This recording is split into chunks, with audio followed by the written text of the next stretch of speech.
ये हमको मना करते हैं कि आप जो है रसिया से डिफेंस इक्विपमेंट न खरीदिए। S-400 हमारे उनसे डील हो गया है, हम क्यों नहीं खरीदें? आप हमें बताएंगे कि हमें क्या करना है? हमारा फ्रीडम ऑफ इंडेक्स और फ्रीडम ऑफ रिलीजन और डेमोक्रेसी बताने वाले आप कौन है होते हैं? तो इनकी ये चीज़ें हैं। ये बताइए, वो हमारे यहाँ फ्रीडम ऑफ प्रेस फ्रीडम पे ज्ञान देते हैं, फ्रीडम ऑफ रिलीजन पे ज्ञान देते हैं, तो क्या यूएसए तय करेगी कि हमारी इंडिया में हमारी फ्रीडम ऑफ रिलीजन और फ्रीडम ऑफ इंडेक्स क्या है? क्या हमारी डेमोक्रेसी उनके आधार पर चलेगी?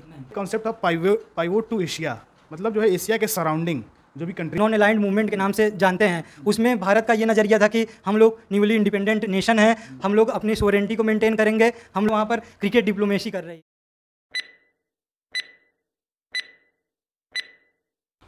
जय हिंद दोस्तों, मेरा नाम आकाश दुबे है, मेरे साथ अभिषेक जी हैं। Abhishek ji international relations, internal security के जानकार हैं। आज हम उनसे इंटरनेशनल रिलेशन और इंडिया यूएस के रिलेशन के बारे में जानने की कोशिश करेंगे। जैसा कि हम जानते हैं, पूरे विश्व में करीब 190 राष्ट्र हैं। कभी कभी हमको ये जान के बहुत ताज्जुब होता होगा, कैसे इन इतने देशों के बीच में आपस में संबंध स्थापित होंगे, क्योंकि हम देखते हैं एक घर में दो परिवार अच्छे से नहीं रह सकते, तो इतने बड़े विश्व में दो राष्ट्र कैसे काम करते हैं, क्या प्रोसेस होते हैं। हम अब अच्छे से अंडरस्टैंडिंग के लिए अभिषेक दुबे से इंटरनेशनल रिलेशन से संबंधित कुछ टर्म्स पूछेंगे। अभिषेक जी, कुछ टर्म्स हैं जो लोगों ने लिख के भेजा है आपसे पूछने के लिए, जैसे diplomacy, national interest, Jio politics, Jio economics, natural ally, strategic autonomy, strategic partnership, soft power, hard power, balance of power के विषय में आपको बताना है। नमस्कार दोस्तों, चूँकि आपने प्रश्न ही इतना ज़्यादा पूछ दिया एक बार में, तो मैं थोड़ा सा आपका पैड लेना चाहूँगा प्रश्न देखने के लिए। तो इसमें जो हमारा जो सबसे पहला कॉन्सेप्ट है डिप्लोमेसी का, डिप्लोमेसी एक टूल होती है फॉरेन पॉलिसी को कंडक्ट करने के लिए। तो पहली चीज़ डिप्लोमेसी है। फिर दूसरी चीज़ नेशनल इंटरेस्ट। जब कोई भी हम फॉरेन पॉलिसी कंडक्ट करते हैं तो उसका अपना प्राथमिकता ये होती है कि वो हमारे देश के हित में हो, अपने राष्ट्र के हित में हो, विदाउट कंप्रोमाइजिंग कोर वैल्यूज़। तो नेशनल इंटरेस्ट। फिर आपका टर्म है जियो पॉलिटिक्स और जियो इकोनॉमिक्स। तो जियो पॉलिटिक्स में आप देख सकते हैं कि जैसे किसी भी देश की जो पॉलिटिक्स है, तो उस पॉलिटिक्स में वहाँ की पॉपुलेशन की भागीदारी होती है, और वहाँ की जोग्राफी की, वहाँ के रिसोर्सेज की, लैंड की, इन सारी चीज़ों को, तो इन सारी चीज़ों के आधार पे जो पॉलिसी निर्धारित होती है, तो वो जियो पॉलिटिक्स में के अंतर्गत आ जाएगा। फिर आपका जो है जियो इकोनॉमिक्स। तो जो जियो इकोनॉमिक्स है, तो जियो इकोनॉमिक्स में आप मुख्य तौर पर देखेंगे कि ग्लोबलाइजेशन जब से शुरू हो गया तब से सारी चीज़ें इंटरकनेक्टेड हो गई। तो जो भी आज चीज़ें हैं जो इकोनॉमिक टर्म निर्धारित किए जाते हैं, वो आपके रिसोर्सेज के आधार पे ही, जो आपकी जियो पॉलिटिक्स है उसके आधार पे आपकी जियो इकोनॉमिक्स तय होती है। तो ये चीज़ हो गई। फिर आपका है नेचुरल एलाई। नेचुरल एलाई मुख्य रूप से ये है कि जो कन्वर्जेंस है आपकी, जो है जैसे डेमोक्रेसी हो गया या और सारी कल्चरल वैल्यूज हैं, तो इन सारी चीज़ों को अगर मिल रहे हैं हमारे आपके, तो एक तरीके से हम आपके नेचुरल एलाई हुए हैं। फिर स्ट्रेटजिक ऑटोनॉमी में मुख्य रूप से होता है कि आप अपने डिसीजन, अपने देश का डिसीजन खुद ही ले पाएँ, ये चीज़ होती है स्ट्रेटजिक ऑटोनॉमी में। फिर आपका स्ट्रेटजिक पार्टनरशिप में ये होता है कि जो है हम किसी भी दो कंट्रीज़ के साथ जो हमारी कैसे पार्टनरशिप हो रही है, पीपल टू पीपल कॉन्टैक्ट कैसा हो रहा है, बायलैटरल रिलेशन है कि यूनिलेटरल है, ये सारी चीज़ें आती हैं। फिर सॉफ्ट पावर और हार्ड पावर में मुख्य रूप से ये है, सॉफ्ट पावर में आप देखेंगे कि किसी भी कंट्री को किस प्रकार से आप इन्फ्लुएंस कर रहे हैं, पीपल टू पीपल कॉन्टैक्ट करके, बॉलीवुड की मूवीज़ के द्वारा, हॉलीवुड, आज के समय भोजन एक मुख्य चीज़ है, फिर कल्चरल वैल्यूज़, ये सारी चीज़ें जैसे स्पोर्ट्स इवेंट्स और गाना वगैरह इत्यादि। और हार्ड पावर में आप देखेंगे कि किसी भी कंट्री को फोर्स ऑफ कोअर्सन के द्वारा, मतलब फोर्स के द्वारा उस पर शासन स्थापित करना, ये हार्ड पावर में आ जाता है। फिर आपका बैलेंस ऑफ पावर। तो बैलेंस ऑफ पावर में आप देखेंगे मुख्य रूप से कि क्या होता है कि बैलेंस ऑफ पावर में देश में जितने भी कंट्री हैं, तो उनमें प्रॉपर इक्विलिब्रियम बने रहना चाहिए। ये नहीं कि किसी का हेजिमनी हो, तो इसके लिए प्रॉपर जो है एक बैलेंस होना चाहिए वर्ल्ड में। तो ये चीज़ें हैं बैलेंस ऑफ पावर में। अभिषेक जी, आप जिस लिए जाने जाते हैं, आपने बहुत ही सरलता से इतने मेरे लंबे प्रश्नों का जवाब दिया। जिसमें मैं भी कुछ जोड़ना चाहूँगा। जैसे अभी आप सॉफ्ट पावर के बारे में बता रहे थे, मुझे याद आया कि इंडिया और न्यूजीलैंड वेस्ट इंडीज़ का मैच चल रहा था जो फ्लोरिडा में हुआ, जो सॉफ्ट पावर ही दिखाता है कि इंडिया वहाँ पर क्रिकेट डिप्लोमेसी कर रही है। नेचुरल एलाई आपने बहुत ही अच्छा से समझाया, मैं उसमें जोड़ना चाहूँगा। जैसे इंडिया और यूएस के रिलेशंस बहुत ही अच्छे पीक पे हैं इस टाइम। क्यों हैं? क्योंकि इंडिया और यूएस इस टाइम नेचुरल एलाई है, क्योंकि दोनों को कहीं ना कहीं चाइना से मुकाबला है। और हम लोगों को एक कोट भी याद होगा, एनमी इज़ फ्रेंड। तो अभिषेक जी, एक हमारे जूनियर हैं साकेत जी, उन्होंने एक प्रश्न पूछा है कि यूएसए के हाइफिनेशन और डीहाइफिनेशन से हम क्या समझ सकते हैं?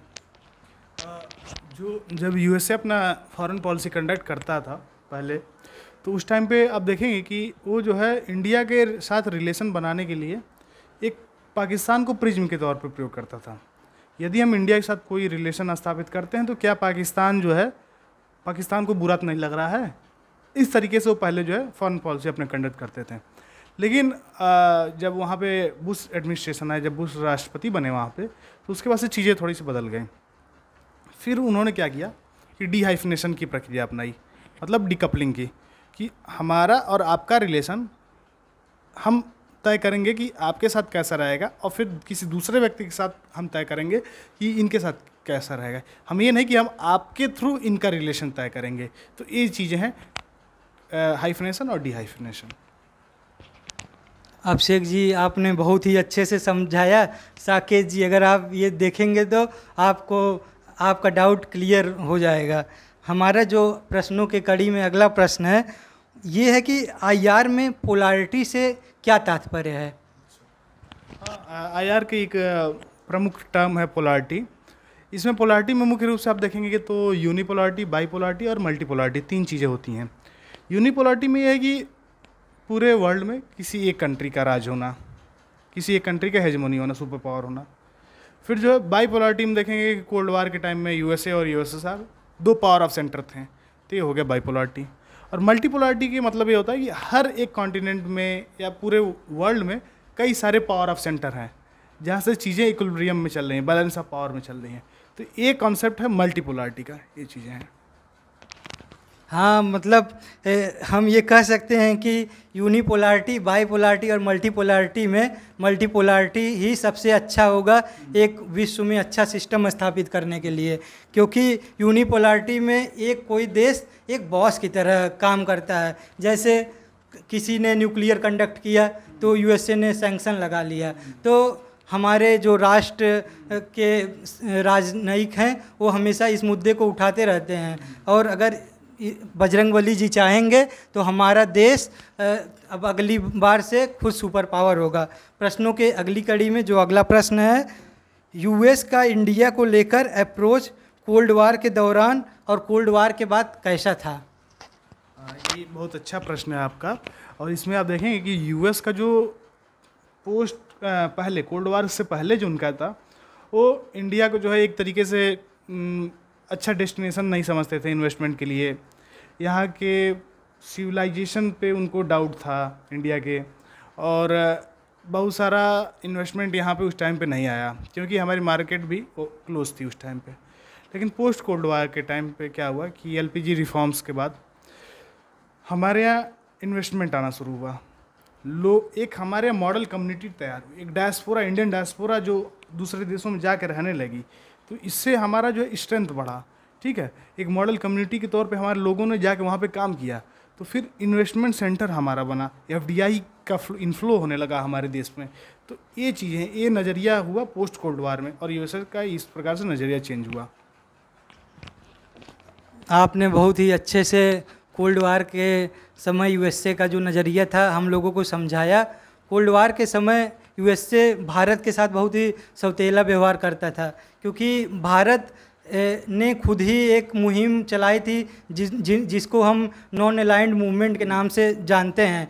उसमें भारत का ये नज़रिया था कि हम लोग न्यूली इंडिपेंडेंट नेशन हैं, हम लोग अपनी सोवरेनिटी को मेंटेन करेंगे, हम लोग किसी को यस बॉस वाला कंसेप्ट को फॉलो नहीं करेंगे। हमारे जो अगले प्रश्न हैं वो और भी मज़ेदार हैं, शायद जिनका प्रश्न आप ही इतनी आसानी से दे पाएंगे। जो अगले प्रश्न है, इंडो पैसिफिक को यूएसए क्यों रिकॉग्नाइज करता है? इंडो पैसिफिक को आप देखेंगे तो पहले जो है एशिया पैसिफिक के नाम से जाना जाता था, लेकिन जब वहाँ पे यूएसए में जब ट्रम्प एडमिनिस्ट्रेशन पावर में आई, ट्रम्प जब राष्ट्रपति बने, तो उन्होंने इंडिया को रिकॉग्नाइज़ किया। इंडो पैसिफिक के जो हमारा इंडियन ओशन रीजन है, इसको जो है ये इन्होंने रिकॉग्नाइज़ किया। तो उनका ये मानना था कि इंडियन ओशन रीजन में इंडिया ही नेट सिक्योरिटी प्रोवाइडर है और वही बन सकता है, क्योंकि इंडिया का ही इन्फ्लुएंस इंडियन ओशन में है। तो इसके कारण और वहाँ पे फिर जो चाइना का कंटेनमेंट भी करना था, चूँकि स्टेट ऑफ मलाक्का आप नीचे देखेंगे कि इंडियन ओशन के पास आगे स्टेट ऑफ मलाक्का होते हुए साउथ चाइना सी की तरफ जो रास्ता है, तो इस सारी चीज़ों को कंटेन करने के लिए इंडिया ही एक बेस्ट ऑप्शन है, सुटेबल ऑप्शन है, और इसलिए उन्होंने इंडिया को नेट सिक्योरिटी प्रोवाइडर का दर्जा दिया और इंडो पैसिफिक रीजन के नाम से नाम दिया गया। हाँ, आपने बहुत ही अच्छे से बताया। शायद जो एक क्वाड ग्रुप बना हुआ है, इंडिया, ऑस्ट्रेलिया, यूएसए, जापान का, ये इंडो पैसिफिक में चाइना को कंटेन करने के लिए बना है। प्रश्नों के अगली कड़ी में जो प्रश्न है वो है, क्या कारण है कि दोनों देशों के बीच में एरिया ऑफ कन्वर्जेंस और डाइवर्जेंस क्या है इंडिया और यूएसए के बीच में? जो हमारे और उनके में जो एरिया ऑफ कन्वर्जेंस है वो मुख्य रूप से ये है कि डेमोक्रेसी का। हमारे यहाँ भी डेमोक्रेसी, उनके यहाँ भी डेमोक्रेसी है। हम लोग का भी ये कंसर्न है कि देश से आतंकवाद ख़त्म हो, ये उनका भी है। हम भी चाहते हैं कि अफ़गानिस्तान में शांति बने, वो भी चाहते हैं अफ़गानिस्तान में शांति बने। चाइना की सुप्रीमेसी को, जो हेजमोनी है, उसको कंटेन करना हम भी चाहते हैं, ये वो भी चाहते हैं। जो भी मेरीटाइम सिक्योरिटी है और जो भी चीज़ें हैं वहाँ पे स्टेबिलिटी, पीस चाहते हैं हम भी, और यूएसए भी चाहता है। तो ये सारी चीज़ें हमारे एरिया ऑफ कन्वर्जेंस है।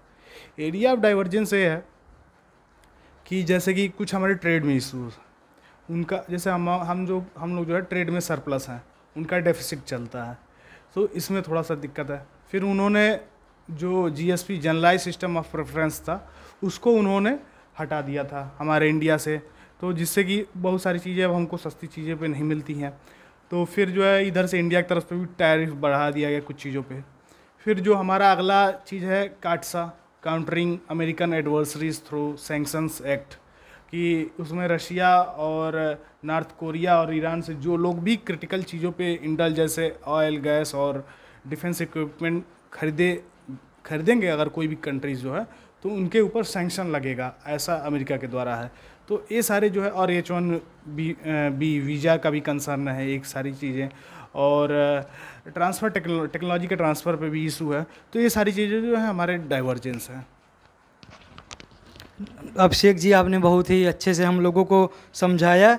जैसा कि हम लोग जानते हैं, जो इंडिया है पूरे विश्व की सबसे लार्जेस्ट डेमोक्रेसी है, और जो यूएस है वो सबसे ओल्डेस्ट डेमोक्रेसी है।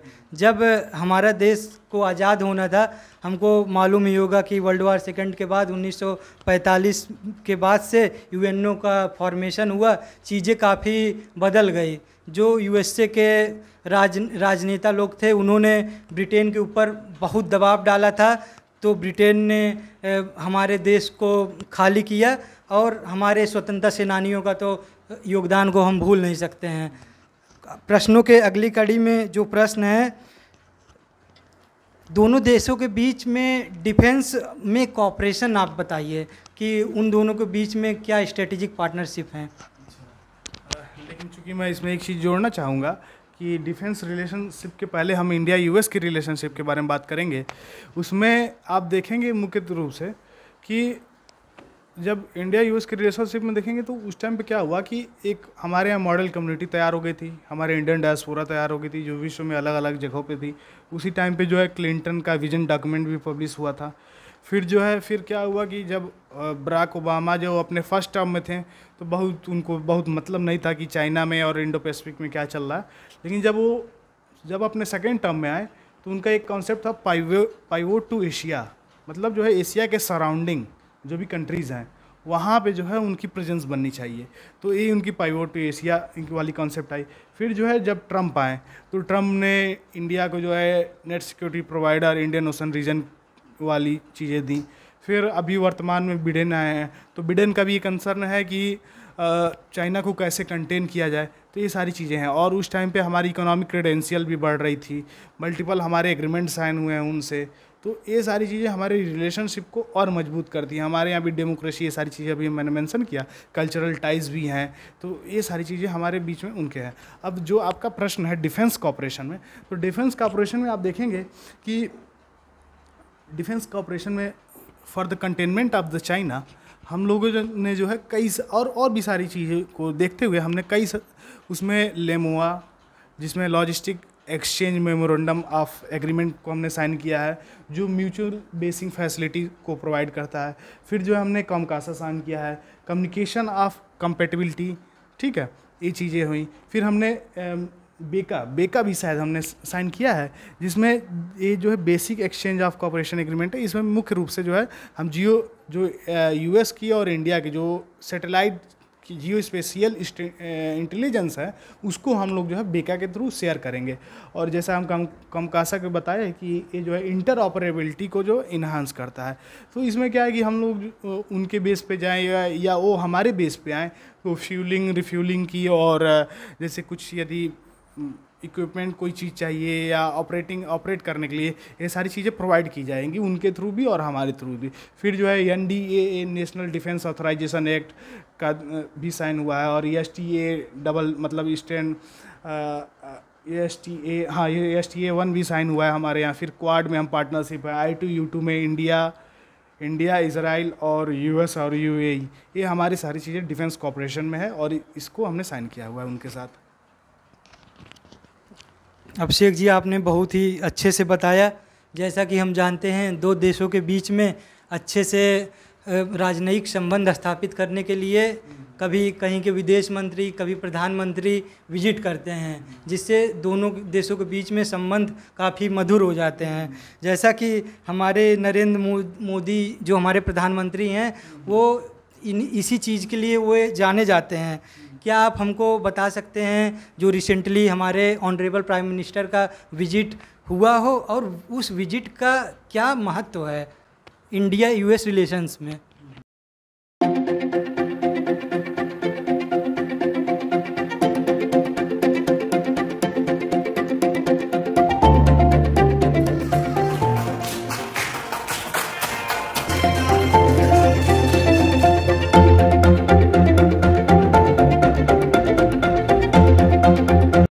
रिसेंटली में आप जो देखेंगे, जो हमारा विजिट हुआ था इंडिया का US को, तो मुख्य रूप से स्टेट विजिट था। और स्टेट विजिट जो है बहुत कम ही होते हैं, तो वो स्टेट विजिट था। तो उसमें क्या हुआ कि मुख्य रूप से जो भी हमारे डिफेंस एग्रीमेंट हुए हैं, लेमोआ, कॉमकासा, बेका, इन सारी चीज़ों पे और अंडरस्टैंडिंग मजबूत की गई। क्वाड पे और I2U2 पे इन सारी चीज़ों पे भी अंडरस्टैंडिंग की गई।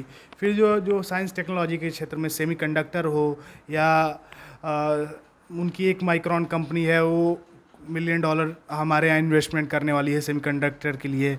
फिर हम यहाँ से गए तो आपने देखा होगा कि लेडी प्रेसिडेंट को हमारे प्रधानमंत्री ने जो है लैब ग्रोन डायमंड दिया।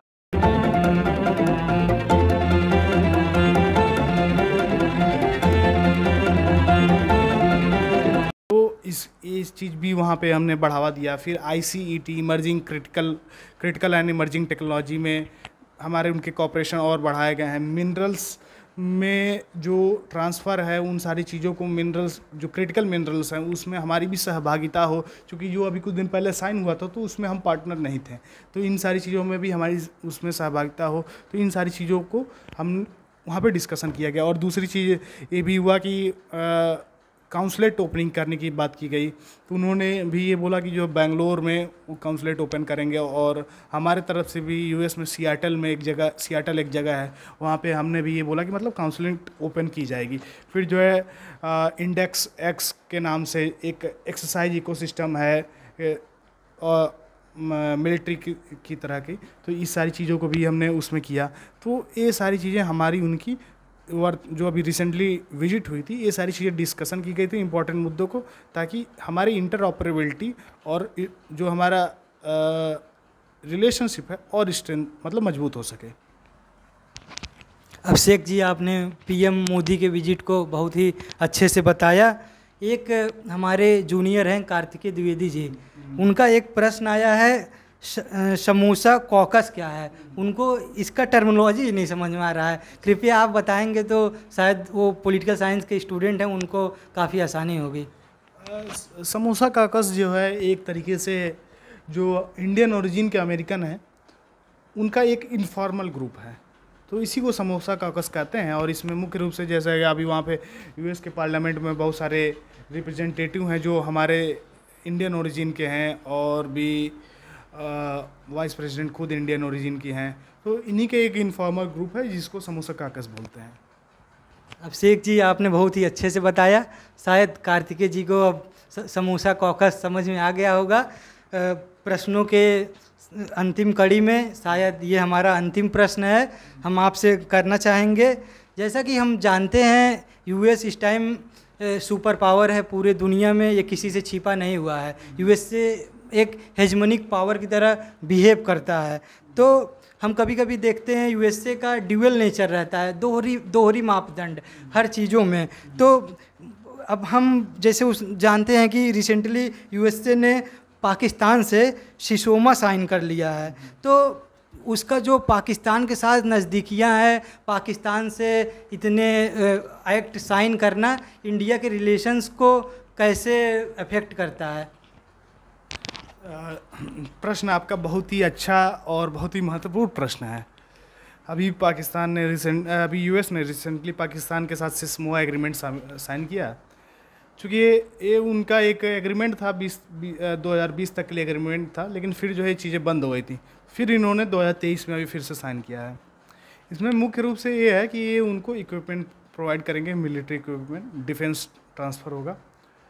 आप देखेंगे कि जब आपकी हमसे रिलेशनशिप अच्छा है और हमारा नेबरिंग कंट्री पाकिस्तान है जो हमारे लिए हमेशा ट्रबल क्रिएट करता है, और आप जो है उसके साथ ही आप जानते हुए भी कि वो हमारे देश के लिए अच्छा नहीं है, तब भी आप जाके उसके साथ साइन कर रहे हैं। अब क्या होगा कि जो ये साइन किए हैं, जो भी डिफेंस इक्विपमेंट देंगे, उसका यूज कहाँ पे होगा? उसका यूज जो है ISI और उनकी मिलिट्री इस्टेब्लिशमेंट फिर से अफ़गानिस्तान के खिलाफ करेगी। जब अफ़गानिस्तान आज़ाद मतलब जब तालिबान का कब्जा हुआ तो उन्होंने बहुत खुश हुआ कि जो है अरे ये तो बहुत अच्छा हो गया। ये देखेंगे आप फिर 1971 के वार में देखेंगे, जब बांग्लादेश से हमारी लड़ाई हुई थी तो इन्होंने अपना US इंटरप्राइज भेज दिया था, न्यूक्लियर थ्रेट की धमकी दी थी। वो तो हमारा रशिया ऐसा दोस्त है उस टाइम पे, आज भी है दोस्त, उसने जो है हमारा साथ दिया उस टाइम पे अपना नेवल शिप भेज के, तब वहाँ पे ये चीज़ें हो पाई। आप देखेंगे कि क्या जो है USA इंडिया को एक्सेप्ट करेगा आने वाले समय में एक सुपर पावर के तौर पे, जब हम सुपर पावर बन जाएंगे तो? बहुत ही विचारणीय प्रश्न है। अब उनकी एक वुल्फ डॉक्ट्रिन है, आप उनकी जो है वुल्फ डॉक्ट्रिन है, और जो कि एक उनके सीक्रेट पर्पज़ के लिए ही उसको बनाई गई थी। और जब चूँकि वो लीक हो गया तो आप उसमें देखेंगे तो उसमें साफ साफ यही लिखा गया है कि हमारी प्रायोरिटी जो है फर्स्ट है। जो भी कंट्री हमारे अनुसार अपनी डेमोक्रेसी नहीं चलाती है, अच्छा ये बताइए, वो हमारे यहाँ फ्रीडम ऑफ प्रेस फ्रीडम पे ज्ञान देते हैं, फ्रीडम ऑफ रिलीजन पे ज्ञान देते हैं, तो क्या USA तय करेगी कि हमारी इंडिया में हमारी फ्रीडम ऑफ रिलीजन और फ्रीडम ऑफ इंडेक्स क्या है? क्या हमारी डेमोक्रेसी उनके आधार पे चलेगी? तो ये उनकी सीक्रेट है। और यहाँ तक उस डॉक्ट्रिन में ये भी लिखा है कि यदि सामने वाली कंट्री यदि हमारे अनुसार नहीं चलती है तो हम वहाँ पर रिजीम चेंज करने का भी काम करेंगे। इन्होंने सिस्मोआ साइन कर लिया, इन्होंने आप देखेंगे कि इंडिया सुपर पावर जब बनेगा, क्या आने वाले समय ये उसको एक्सेप्ट कर पाएंगे? फिर और भी चाहिए, व्हाइट हाउस में राहुल गांधी कुछ दिन पहले गए थे, जस्ट इनके इंडिया की जो PM की स्टेट विजिट है उसके जस्ट पहले, ठीक है। ये हमको मना करते हैं कि आप जो है रसिया से डिफेंस इक्विपमेंट न खरीदिए, S-400 हमारे उनसे डील हो गया है, हम क्यों नहीं खरीदें? आप हमें बताएंगे कि हमें क्या करना है? हमारा फ्रीडम ऑफ इंडेक्स और फ्रीडम ऑफ रिलीजन और डेमोक्रेसी बताने वाले आप कौन है होते हैं? तो इनकी ये चीज़ें हैं, इनकी ये दोहरी मापदंड है। तो अभी वर्तमान में हमारे रिलेशन अच्छे चल रहे हैं, ये बहुत अच्छी बात है, लेकिन आप हमारे ऊपर प्रश्न उठा रहे हैं तो आपको भी देखना चाहिए। वहाँ पे ब्लैक का जो है हमेशा हरासमेंट होता रहता है, ब्लैक पीपल को मारा जाता है, तो क्या चाहिए? उनके यहाँ नहीं है? उनके यहाँ फ्रीडम ऑफ रिलीजन और प्रेस फ्रीडम पे सवाल नहीं उठाया जा सकता है? कि वही हमको बताएंगे। सिविल वार्स उनके यहाँ वहाँ चल रही हैं, चीज़ें जो है खुलेआम स्कूलों में बंदूकें चलाई जा रही हैं इनके द्वारा, इन्हीं के लोगों द्वारा। तो क्या ये चीज़ें वहाँ पे नहीं है? वहाँ पे क्राइम नहीं हो रहा है? माइनॉरिटी इशूज़ पे हमको ज्ञान देते हैं, क्या इनके यहाँ नहीं है वो सारी चीज़ें? तो ये महत्वपूर्ण बिंदु है और इस पर वेस्टर्न कंट्री को सोचना चाहिए कि वो जब हमारे यहाँ ऐसा ज्ञान देते हैं तो उनको अपने यहाँ भी सोच लेना चाहिए। इन्होंने पूरे अफ्रीका रीजन को केवल अपने पर्पज़ के लिए भरपूर इनका दोहन किया। साउथ अमेरिका में इन्होंने दोहन किया, जहाँ जहाँ इनकी इंटरेस्ट इनका बना उस कंट्री का इन्होंने भरपूर दोहन किया। ठीक है, अभी रिसेंटली हमारे जो मिनिस्ट्री ऑफ एक्सटर्नल अफेयर्स के जो मिनिस्टर हैं एस जयशंकर जी, इन्होंने देखा होगा आपने कि जो किस तरीके से इन वेस्टर्न आइडियोलॉजी की जो एक कैसे इन्होंने काउंटर किया उन सारी चीज़ों को, इनके दोहरी मापदंड को। तो इसलिए यूएसए या कोई भी कंट्री हमारे देश में क्या चीज़ें हैं ये हमको नहीं सिखाएंगे। ये आ जाते हैं चाइना से मीडिएशन कराने के लिए। क्यों आते हैं भाई? आपको हम बुलाए हैं? हम इंडिया खुद सक्षम है कि हम चाइना से जो अपनी चीज़ें टैकल कर पाएंगे? ये आते हैं ये दिखाने के लिए कि जो तुम लोग इंडिया वाले अभी कमज़ोर हो, मुझसे डिफेंस इक्विपमेंट कर दो। ये युद्ध शुरू करवाएंगे किसी भी कंट्री में और फिर उसी कंट्रीज़ को अपना जो है डिफेंस इक्विपमेंट एक्सपोर्ट करेंगे। क्या चीज़ है? यही तो इनकी रणनीति है। यूक्रेन में आज लड़ाई चल रही है इतने दिनों से, नाटो में आप ज़बरदस्ती यूक्रेन को खींच के ले आए, फिर जो है आज उसी के बाद से आप डिफेंस के लगातार सप्लाई कर रहे हैं। इनका मुख्य चीज़ ये है, इनकी मार्केट चलती रहनी चाहिए और कोई चीज़ नहीं है ये इस प्रकार से। तो अभी वर्तमान में हमारे रिलेशन अच्छे हैं और उम्मीद करता हूँ कि आगे भी अच्छे चलेंगे, लेकिन इनकी जो दोहरी मापदंड है इसको इन पे भी विचार करना चाहिए। आप जब कह रहे थे तो मुझको याद आ गया एस जयशंकर जी का। शायद यूएसए के दोहरे मापदंडों को एस जयशंकर सर जो हमारे फॉरेन मिनिस्टर हैं उनके बाद आप ही ने इतने अच्छे से धोया होगा। तो ये बहुत सही बात है। हम कैसे यूएसए के दोहरे मापदंडों से बच सकते हैं, इसके लिए हमको सेल्फ रिलायंट होना पड़ेगा, जिसके लिए हमारे प्राइम मिनिस्टर मोदी हमेशा बात करते हैं इंडिया फर्स्ट। क्यों हमेशा यूएसए फर्स्ट होगा? इसीलिए हमको ये सोचना होगा कि इंडिया फर्स्ट है। और एक चीज़ हम देखते होंगे कि हमारे गांव पड़ोस, हमारे घर में अगर जो सबल रहता है उसके साथ सब कोई रहता है, अगर कोई निर्बल है तो बहुत कम लोग हैं जो उसका साथ देते हैं। इसीलिए अगर इंडिया अपने से मजबूत रहेगा, अपने पैरों पे हमेशा खड़ा रहेगा, तो हमेशा उसकी एक इज्जत रहेगी। हम लोग जैसा पाकिस्तान का हाल देखेंगे, पाकिस्तान को मतलब हमेशा एक चीज़ कहा जाता है वर्ल्ड पॉलिटिक्स में, बेगर्स कांट बी चूजर्स। वो भिखारी हैं, वो कटोरा लेके घूम रहे हैं, इसलिए उन्हें सब कहते हैं कि आप भिखारी हैं, आप कुछ चीज़ सेलेक्ट नहीं कर सकते हैं, आपका कोई फॉरेन पॉलिसी नहीं होगा। आज पाकिस्तान में हाहाकार उथल पुथल मचा हुआ है। क्यों मचा हुआ है? क्योंकि कभी वो चाइना के गोद में सोते हैं, कभी जाके यूएसए के पास जाके सोते हैं। तो ऐसे फॉरेन पॉलिसी नहीं चलती है। हम लोग बहुत ही शुक्रगुजार हैं। हमारे देश आज़ाद हुआ उस समय जवाहरलाल नेहरू जी ने बागडोर संभाला, और आज हमारे पास नरेंद्र मोदी जी और जयशंकर जी जैसे राजनयिक हैं जिन्होंने हमारे फॉरेन पॉलिसी को बहुत ही अच्छे तरीके से शेप दिया है। और हम आगे आशा करेंगे हमारा और यूएस का रिलेशंस बहुत ही अच्छा है, जिसका उदाहरण हम हाउडी मोदी जो हुआ था उसमें देख सकते हैं। आज करीब 1 मिलियन से ज़्यादा डायस्पोरा इंडिया का जो यूएसए में है, जिससे इंडिया को बहुत ही जियोपॉलिटिकली एज मिलता है। तो हम यही कहना चाहेंगे कि यूएस हमारा बहुत ही अच्छा, बहुत ही अप्रिय भागीदार है, लेकिन हमेशा हम लोग को सोचना चाहिए कि हम चाणक्य के वंशज हैं। हमको हमेशा सावधान रहना चाहिए और हमेशा हमको अपने सोवरेनिटी का ध्यान रखना चाहिए।